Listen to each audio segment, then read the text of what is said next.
This week I wanted to share how I go about painting trees when I'm sketching outdoors. It's by no means a professional tutorial on how to paint the most realistic tree, but it's more of how I use my style to quickly add in trees to make my paintings look more green and alive. So let's get started.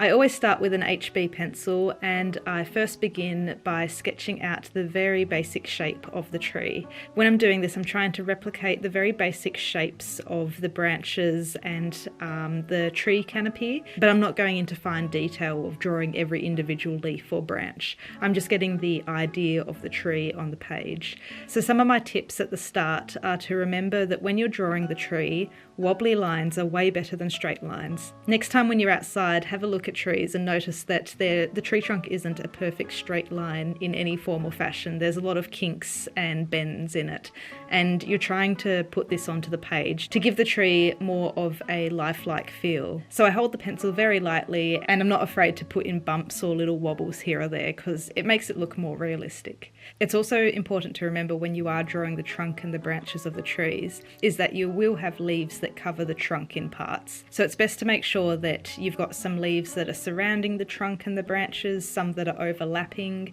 some that are behind the trunk, and that helps stop the trunk from just being this stick that's coming out of this bunch of leaves. So it's good to try and get these in with pencil at the start, so when you do put down the ink pen, you're not drawing leaves over where a trunk was. And also don't forget to show a few branches in your trees as well. It doesn't have to be hugely complex, you don't have to try and draw every little bit in, but just a few hints that there is more to the tree than just a trunk and then a fluffy top of leaves on it. So once you're happy with the pencil, that's when you go in with the fine liner. So my most important tip with the fine liner is to always start light. I usually will be using somewhere between 0.1 and 0.3. Sometimes I even go to 0.05 as well. Remember that you can always darken those lines later, but if you start with lines that are already really dark, you can't really take that away. So think of it like adding salt to a dish. You can always add more later, but you can't take away the amount of salt that you've added. So once we're happy with our ink drawing, then we can jump in with the watercolor. So the most important thing with watercolor, and the thing that I have to keep reminding myself as well, is to start light and then you can get dark.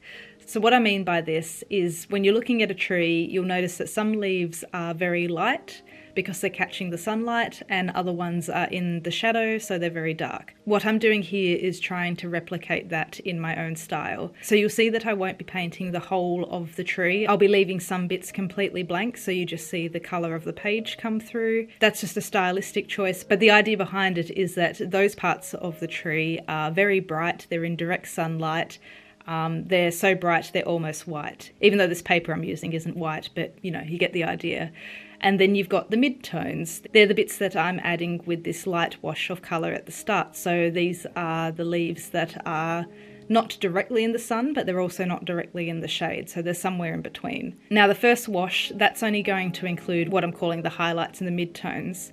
Then, once that wash has dried, that's when I'll come in with a second layer and even a third layer of darker paint, and I will do the darker areas. I try and keep the top of the tree and the top of the branches quite light, and then they become darker as you move down the tree or down the branch. It's also important to think of where the light is coming from in the scene as well, so when I was painting this, the sun was on the left-hand side of the tree, so the left side gets a lot more light than the right side, but for you, it may be coming directly down. It may be a cloudy day where there is no direct point of light, and if that's the case, you may paint a more flatter image, or you can choose where the light source is going to be coming from. It's up to you. It's also important to think of the colour of the trunk as well. Trunks are rarely a classic brown colour. They're usually more on the grey side than they are brown, and sometimes they can even be greenish grey or more black. So today I decided to actually go down the more greenish grey route. The tree trunk itself in real life was a lot more grey than what I put in, but I thought I'd be a bit experimental today. But just again, remember, where is the light source coming from?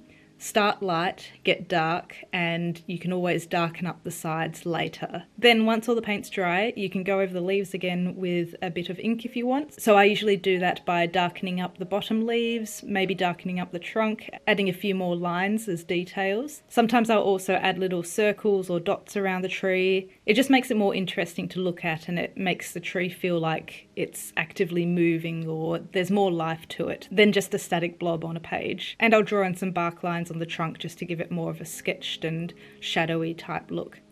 And then that's it. So that's my little lazy way of how I quickly draw trees. Like I said, it's not a perfect tree, but when you're drawing a whole scene and the trees are just in the background or the foreground and they're not the main focal point, you don't need to go into that much detail with them. So I hope you found this useful, and if you did, would you like more tutorials from me? But otherwise, thank you very much for watching, and I will see you again in another video. Bye!